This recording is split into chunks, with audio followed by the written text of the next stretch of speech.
सो cam छो public. तो आज हमारे पास जो क्वेश्चन है ये क्वेश्चन है पॉइजन डिस्ट्रीब्यूशन। क्वेश्चन कुछ ऐसा है हमारे पास, average number of accidents on any day on a national highway is 1.8। Determine the probability that the number of accidents are, first question find करना है एटलीस्ट वन एक्सीडेंट होगा, उसकी प्रोबेबिलिटी क्या होगी।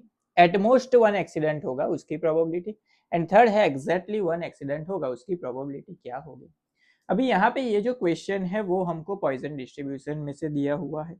तो सबसे पहले तो आपको पॉइजन डिस्ट्रीब्यूशन की जो फॉर्मूला है वो पता होनी चाहिए। पॉइजन डिस्ट्रीब्यूशन की फॉर्मूला कुछ ऐसी होती है, probability of x is equal to k is equal to e raise to minus lambda into lambda raise to k upon k factorial. ये फॉर्मूला होती है पॉइजन डिस्ट्रीब्यूशन की। अभी यहाँ पे दो चीजें हैं, लेमड़ा क्या होता है, के क्या होता है।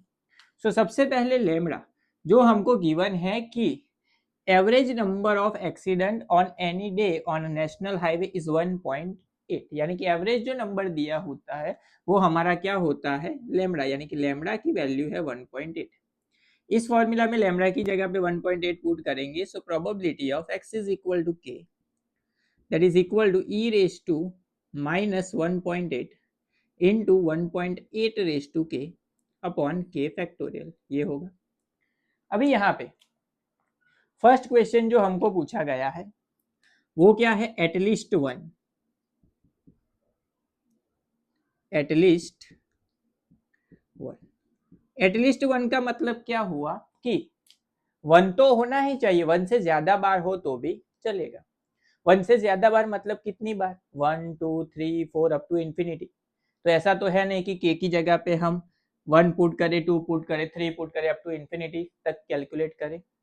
सो यहाँ पे इसको हम लिख सकते हैं probability of x greater than और इक्वल टू 1। अभी यहाँ पे ग्रेटर देन और इक्वल टू 1 या फिर 1 या फिर उससे ज्यादा, सो 1 से लेकर इंफिनिटी तक सारे नंबर आएंगे, लेकिन इसकी प्रोबेबिलिटी कैसे फाइंड आउट करेंगे। तो यहाँ पे इसको हम लिख सकते हैं 1 minus probability of x is equal to 0। के की वैल्यू जो है वो मिनिमम क्या हो सकती है, 0। सो यहाँ पे x इज इक्वल टू 0, 1 में से माइनस कर दे, टोटल किसी भी क्वेश्चन की प्रोबेबिलिटी क्या होती है, 1। उसमें से 0 को माइनस कर दे कि 0 टाइम एक्सीडेंट होगा, वो हमने माइनस कर दिया तो हमको एटलीस्ट 1 टाइम मिल जाएगा। सो यहाँ पे हमको फाइंड आउट करनी पड़ेगी probability of x is equal to 0, यानी कि इस वाले इक्वेशन में k की जगह पे 0 पुट करना है।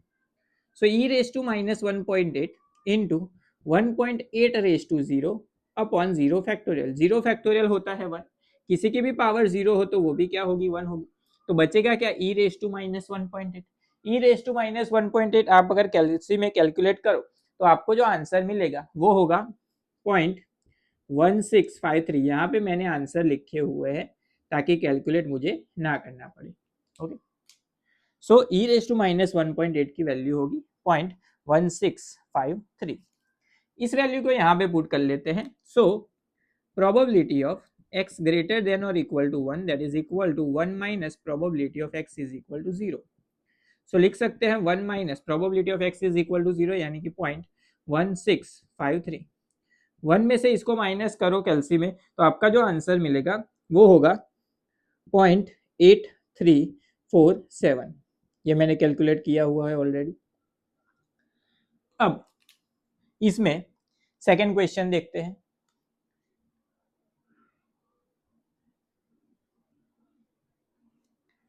सेकंड क्वेश्चन क्या दिया हुआ है, सेकंड क्वेश्चन है एटमोस्ट 1। एटमोस्ट 1 का मीनिंग क्या होता है, 1 हो तो चलेगा लेकिन 1 से ज्यादा नहीं होना चाहिए, लेकिन 1 से कम चलेगा। 1 से कम यानी कि 0 चलेगा, यानी कि probability of x is equal to 0 चलेगा, plus probability of x is equal to 1 भी चलेगा, लेकिन 1 से ज्यादा नहीं होना चाहिए। Probability of x is equal to 0 हमारे पास ऑलरेडी है, लेकिन क्या नहीं है, probability of x is equal to 1। So यहाँ पे इस वाली फॉर्मूला में probability of x is equal to 1 find out कर लेते हैं। So probability of x is equal to 1 that is equal to, यहाँ पे e रेस टू माइनस 1.8 वैसे का वैसा रहेगा, 1.8 रेस टू 1 अपॉन 1 फैक्टोरियल होगा 1 यहाँ पे e रेज टू माइनस 1.8 की वैल्यू थी 0.1653 इनटू क्या आएगा 1.8, डिवीजन में आएगा 1, इसको मल्टीप्लाई करो तो हमारा जो आंसर है वो हमको मिलेगा कुछ ऐसा 0.2975। ये मैंने कैलकुलेट किया हुआ है ऑलरेडी, जो मैं देख के बता रहा हूँ आपको। अब ये हुई probability of x is equal to 1 की वैल्यू। हमको दोनों को क्या करना है, प्लस करना है। So probability of x is equal to 0 plus probability of x is equal to 1। 0 की वैल्यू क्या थी 0.1653 plus x is equal to 1 की वैल्यू क्या थी 0.2975।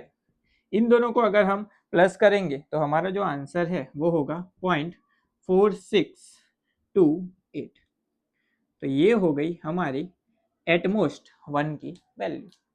एंड उसके बाद लास्ट थर्ड क्वेश्चन क्या दिया हुआ है, एग्जैक्टली 1 एक्सीडेंट। एग्जैक्टली 1 मतलब probability of x is equal to 1, उसकी वैल्यू हमने ऑलरेडी काउंट की हुई है 0.2975, तो इसका आंसर हो जाएगा 0.2975। खत्म।